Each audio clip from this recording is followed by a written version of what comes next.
안녕하세요. 저는 남편하고 이혼 이야기를 하고 있습니다. 세상 사람 다 물어봐라. 네가 이민 떨다 혼자 난리치고 이혼하자는 거 아니냐. 색안경 끼고 무조건 싫다 하는데 나도 지친다. 편하니까 배가 불러서 불만만 늘어나네. 토시 하나 똑같진 않지만 남편이 저에게 이렇게 말하는데 저로서는 더없이 억울하고 기가 막힐 뿐이거든요. 제가 유책 배우자라고 위자료 내고 재산 포기하라는 이야기까지 듣고 보니 이쯤 되니 다른 사람한테 물어보고 싶어졌습니다. 그렇게 세상 사람 외치니 한번 여쭤보겠습니다. 누구 말이 맞는지 들어주시겠어요? 객관적 상황부터 말해볼게요. 결혼 당시 집은 여자 명의의 청약이고 집에 들어간 돈은 남 6, 여 4의 비율입니다. 가전이라든지 가구라든지 여자가 다 있고요. 결혼 전에는 합가는 상상도 못하는 이야기였어요. 저희는 합가 부분에 대해 이야기를 한 번도 해본 적이 없을 뿐더러 남편은 시어머니와 사이가 대면대면합니다. 서로 살갑고 그런 사이가 아니라 성격적으로 무뚝뚝하기도 하고 어린 시절 시어머니가 그 집 부분에서 억압을 많이 해서 사이가 좋지 못하다 들었습니다. 그런데 결혼 9개월 만에 어떤 사건 때문에 합가하게 되었습니다. 당시 상황이 여자가 반대하지 못할 만큼 매우 중대했습니다. 이해하려고 하였으나 결국 힘에 부치는 상황이 오더군요. 그리고 저는 합가 5개월 정도 지난 시점 이혼을 요구하게 되었습니다. 그리고 남편은 분가및 이혼을 강력히 반대하고 있습니다. 마이가 없고 맞벌이도 하고 있고요. 남편 소득이 월 60만 원 더 많은 상태이고요. 참고로 시어머니 생활비 안 드리고 남편 카드를 씁니다. 그리고 남편 입장은 이렇습니다. 저에게 이러더군요. 엄마가 아침 저녁 밥을 차려주고 반찬도 다 해주잖아. 김치, 겉절이 등 웬만한 식당보다 나은데 고맙게 먹지는 못할 망정. 그리고 청소 빨래 다 해주시고 심지어 속옷 양말까지 가만히 잡아서 접어서 넣어놔 주는데 이 정도면 편한 거 아니야? 너 야근하고 회식하고 밤늦게 들어와도 아무 말 안 하시고 그래봤자 최대 11시입니다. 쉬는 날에 어디 가거나 너한테 특별한 걸 요구하지 않잖아. 기껏해야 같이 장 보러 가기인데 엄마가 있으면 집에 먼지 하나 없이 쾌적한 상태를 늘 유지해 주시는데 그전에는 집안일이 쌓여 있어서 퇴근하면 보는 것조차 스트레스였어. 또 엄마가 까탈스럽지 않은 사람이라 우리의 라이프 사이클도 잘 맞춰주시고 무슨 문제인데 엄마가 내 카드를 쓰긴 하지만 90%는 생활비이며 엄마를 위한 지출이 없는데 그리고 엄마 있으면 아이를 낳으면 더 큰 도움이 될 거야. 다들 맞벌이 부부 애 맡길 곳 없어서 얼마나 힘든지 네가 현실을 모르는구나. 말한 거 기억나는 대로 적었습니다.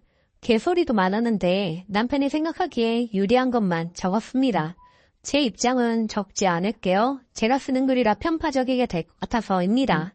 딱 한 가지만 적자면 주위에 오시는 청소 이모님, 시어머님 오신 이후로 3번으로 바뀌었습니다.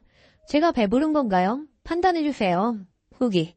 의견 감사합니다. 제가 소송 관련 일을 하고 있습니다. 직접적이진 않고 사자가 직업은 아니고 그냥 말 그대로 건너 관련된 사무일입니다. 정확하게는 소송보다는 등기, 공증 쪽입니다. 얼마나 긴 시간이 걸리고 체력, 정신적으로 소모가 큰지 알게 소송보단 합의로 하고 싶고 댓글을 보여주면서 분위기 파악 좀 하고 정신 차리고 깔끔하게 끝내자 싶어 글을 썼습니다. 지금도 이혼 전문 변호사 충분히 지인으로 열어두고 있어서 상담하는 거 어렵지 않은데 생각보다 말 많은 직종이라 소문 다 날 것 같아서 그냥 성격 차이로 합의 이혼하고 싶습니다. 경험상 4년까지 질질 끌어온 걸 본 적이 있어서 소송은 제가 못 버틸 것 같아요. 제 의견을 적지 않은 건 의견을 배제하고도 미친 상황이면 알리고 싶었습니다. 그리고 합가 이유는 적었다가 다시 지웠습니다. 아무리 미운 사람이라도 제가 너무 상세하게 적고 언급하면 돌이 어긋날 것 같아 글을 올렸다가 수정하여 지웁니다. 제 기책 사유는 1%도 없습니다. 제가 힘들었던 점은 어떤 이유인지 식기세척기 사용을 못하게 합니다. 무조건 손설거지를 해야 합니다. 기계는 믿지 못하겠다고 하시며 깨끗하지도 않는데 전기세가 더 많이 나온다고 하시는데 제가 사용하는 것조차 못하게 하는 것이 이해가 가지 않습니다. 그리고 집안에 규칙이 많이 생겼고요. 예를 들어 전 소급과 수건, 흰옷을 제외하고 나머지는 같은 세탁 바구니에 모았으나 지금은 7가지로 나누어야 합니다. 이외 집에 들어와서 외출복으로 소파 앉기 금지, 식사 때 TV 시청 금지, 화장실 사용 시 바로바로 머리카락 및 물기 제거하기 등 나열하기 힘들 정도며 이유를 들어보면 다 맞는 말이지만 집에 있는 게 편하지 않습니다. 어떤 날은 편하게 배달 음식을 먹고 싶은데 몸에 안 좋은 걸 왜 먹냐 간섭을 하시고 결국에는 눈치 보여 어머님이 차려주신 밥을 먹으면 저는 또 설거지라도 해야 하니까 피곤한 상황이 됩니다. 또 집에 있는 반찬 먹자고 말씀하시지만 저는 입맛에 안 맞거나 다른 거 먹고 싶을 때가 있는데 이런 것도 자유롭지 못하고요. 집안일 요리해 주시는 거 감사하긴 하지만 힘들다 매일 말씀하시니 눈치가 보입니다. 3번 중 1번은 요리 후 뒷정리를 퇴근하고 해야 합니다.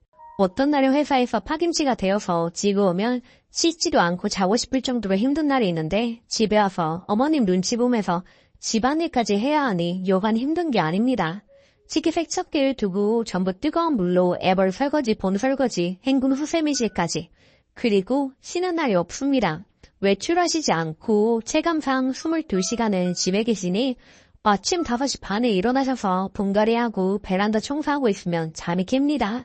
그냥 무시하고 쉬는 날 10시쯤 느지막히 나오면 밥을 2번 차리겠니 하면서 짜증을 내시고 오늘 이러이러한 집안일을 하느라 허리가 아프다니 하소연을 하십니다. 저는 주말에 쉬고 싶은데 물건을 다 꺼내서 정리하시면서 잔소리하시면 편히 쉬고 있다가도 거들어야 하고 주말엔 집에서 쉬는 게 아닙니다. 20가지는 더 적을 수 있으나 며느리 입장이시라면 이 정도만 적어도 제 입장을 아실 테죠. 준비 잘해서 최대한 빨리 이혼하고 싶습니다. 합가 요구도 유책에 해당되니 합의 이혼으로 최대한 해보고 안 되면 소송까지 생각해야 되겠습니다. 댓글 읽고 나니 정신이 더 차려지고 미련도 남지 않네요. 시간 내주셔서 의견 적어주신 거 감사합니다. 댓글. 합가 요구는 유책 배우자에 해당합니다. 그런 사례가 많아요. 도우미 아줌마가 시모 오시고 3번으로 바뀌셨다는 건 시모가 도우미 내쫓고 청소라는 명분이라도 잡으려는 거예요. 좀 있으면 남편도 도우미 부르지 말자고 할 겁니다. 엄마가 더 잘한다면서요? 그러다 좀 더 있으면 순이가 무수리가 되어 있을 거예요. 가양비 어쩌듯이 그렇게 가스라이팅 당할 거고요. 남편과 오붓한 시간은 더 이상 기대하지도 말고요. 외식이나 여행엔 시모도 반드시 깰 거고요. 잠잘 때만 분리가 된다고 보시면 되고요. 시모가 방문 열고 주무실 겁니다. 설마 싶겠지만 제발 거기까진 가지 말고요. 아들 부부 이혼하면 아들 수바이 들기 싫어서 시모가 따로 산다는 얘기 못 들어봤어요? 가스라이팅이 이미 시작되었는데 그걸 모르네. 2번째 사연. 물케어 오빠가 너무 비양심적입니다. 저는 올해 17개월 나발을 키우고 있는 일하는 엄마입니다. 제 위로 연년생 오빠 1명이 있고 어릴 적 아버지가 돌아가셔서 엄마 혼자 저희 남매를 키워주셨어요. 오빠는 어릴 적부터 사고만 치고 다니면서 엄마 속을 많이 썩인 그런 못난 오빠였고요. 엄마는 친할머니도 아닌 의붓할머니를 30년 넘게 모시고 사셨습니다.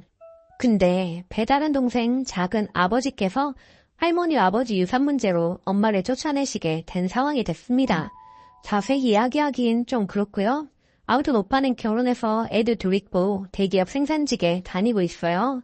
그것도 엄마가 여기저기 알아봐서 힘들게 넣어주신 곳입니다. 알아봐 주신 곳마다 다 괜찮은 곳이었는데 그때마다 다 제 발로 뛰쳐나오기 위해서였고 그나마 지금은 본인도 취업이 힘든 걸 알았는지 지금 직장은 잘 다니고 있는 중입니다. 오빠 결혼할 때 돈이 한 푼이 없어서 집 사주시고 차 사주시고 거기다 올케 언니 형편이 어렵다고 하여 얼마 모으지 못한 돈이라도 둘이 살면서 쓰라면서 혼수도 채워주셨어요. 아무튼 지금 당장 엄마가 가실 곳이 없어졌어요. 처음에 저 사실을 알고 난 상관없다면서 우리 집으로 모시려고 했지만 저 결혼할 때 뭐 하나 제대로 해준 거 없다면서 미안해서 안 된다고 무조건 아들 집으로 간다고 죽어도 마다 하시네요.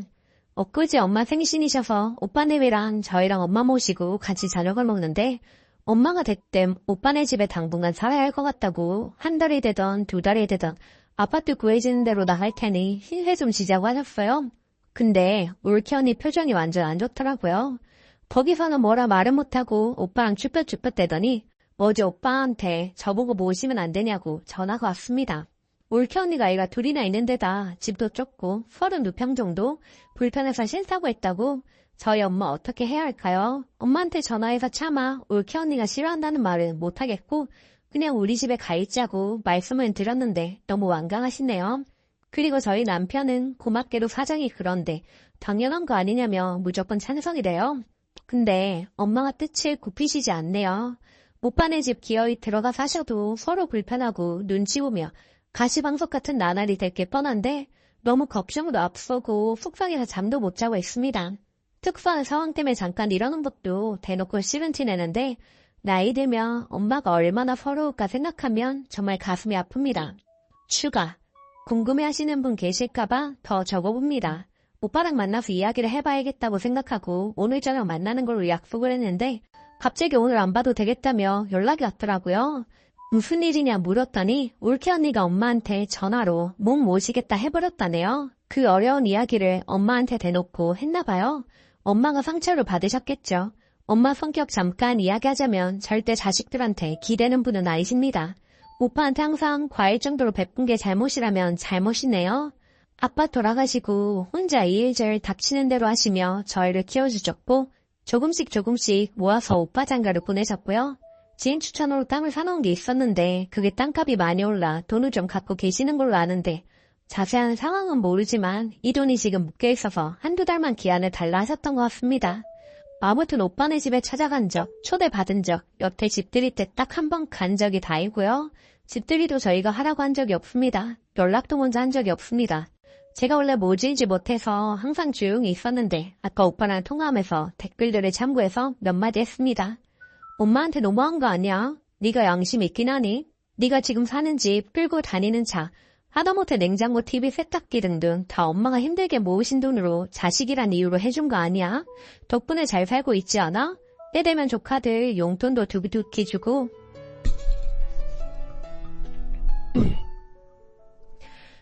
때 되면 조카들 용돈도 두둑히 주고 올케 언니 생일이라고 그렇게 챙기고 하셨는데 어찌 그리 다 받아놓고 남보다 못하냐? 길게 같이 지내자는 것도 아닌데 이것도 못 넘어갈 정도로 엄마가 너한테 아무것도 아니니? 그럴 거면 다 뱉어내라. 정말 엄마한테 죄송하지도 않냐? 뭐 이런 식으로 싸붙였더니 하는 말이 더 웃겨요. 네가 내 입장을 몰라서 그러는데 이게 내 맘대로 되는 게 아니야. 올케 입장은 또 다른 거지. 그냥 우리 당분간 연락하지 말자. 나도 힘들다. 하고 끊어버리고서는 전화 카톡 다 씹네요. 올케 언니도 마찬가지고요. 진짜 너무 화나는데 제가 뭘 더 할 수 있을까요? 엄마랑도 좀 전에 통화했는데 이 꼴을 보려고 오빠한테 그렇게 다 퍼줬느냐고 원망 섞인 투로 막 쏟아부었습니다. 근데 저희 엄마 아무렇지 않다고 다 본인이 자식을 잘못 키워 그런다고 괜찮으니 신경 쓰지 말라며 일하고 있으니 나중에 통화하자면 끊으셨습니다. 결론은 엄마는 괜찮아 하시지만 아마 많이 서운하시고 서러우실 것 같아요. 저희 집은 절대 안 오신다고 하셔서 급하게 원룸 구하시는 것 같은데 마음이 편치 않네요. 밥맛도 없고 점심시간에 이렇게 답답한 추가글을 쓰고 있네요. 미친 오빠놈, 올케 언니 조카들 다 안 보고 살아야 할 것 같습니다. 후기를 적게 될 만큼의 사건이 더 생길 줄은 몰랐는데 지난주에 올케 언니가 저한테 연락이 왔습니다. 울면서 작은 조카들 생길 때까지 엄마가 늘 두둑하게 용돈 주고 하셨는데 올해는 아무 연락도 없으니 요새 너무 관심 없으신 거 아니냐며 둘째 조카 유치원 들어갔는데도 아무것도 안 해주셔서 많이 서운했다고요. 엄마가 저한테는 괜찮다고는 했지만 아마 알게 모르게 지원을 다 끊으신 것 같더라고요. 엄마도 사람인데 많이 서운했겠죠. 그래서 올케 언니한테 지난번 일 잊으셨어요? 잠깐 엄마 좀 도와달라고 했을 때는 듣지도 않더니 양심이 없는 거 아니에요? 라고 했더니 그럼 어머님이 치사하게 그때 그 일 가지고 아직도 그러신 거예요? 라고 하더라고요. 더 말하면 나쁜 말 나올 것 같아서 더 할 말 있으면 오빠랑 통화하겠다 하고 끊었습니다. 그 일이 있고 지금 8개월이 지났는데 이 인간들은 머릿속에 지우개가 있나 봐요. 그리고 오빠한테 엄마랑 저한테 다시는 연락하지 말라고 카톡을 보내고 차단을 했습니다. 정말 생각보다 인간 말종이라는 생각에 기가 차지만 한편으론 엄마가 좀 냉정해진 것 같아서 다행이라고 생각했습니다. 진짜 이렇게 오빠랑 영 끊기나 봐요. 끝까지 응원해주신 여러분들 감사합니다. 댓글 우선 오빠한테 결혼할 때 준 돈 어머니가 내놓으라고 어깃장부터 나야겠습니다. 안 주면 부양 의무 불이행으로 소송 건다고 해보세요. 이렇게 말하고 날짜 기한 정해서 언제까지 있을 거라 약속을 하고 그래도 안 된다 그러면 어쩔 수 없지 싶어요. 어머님도 아들에 대한 기대감을 좀 버리셔야 되겠습니다. 분위기 보니 어머님 은혜를 알아서 스스로 효도하는 아들은 아닌 것 같네요. 댓글이 지원받을 때는 몰랐나 봐요. 그게 얼마나 꿀같은 것인지. 본인들이 어머니께 대놓고 싫은 티를 냈으니 효도 안 할 거면 받을 생각도 하지 말아야지. 그 올케 되게 뻔뻔하고 멍청하네요. 순이도 엄마 단속 잘하세요. 괜히 마음이 약해지셔서 다시 며느리한테 돈 쓰게 하지 마시고요. 오늘 제가 준비한 사연은 여기까지입니다. 여러분은 어떻게 생각하시나요? 오늘도 좋아요 눌러주시고 행복한 하루 보내세요. 감사합니다.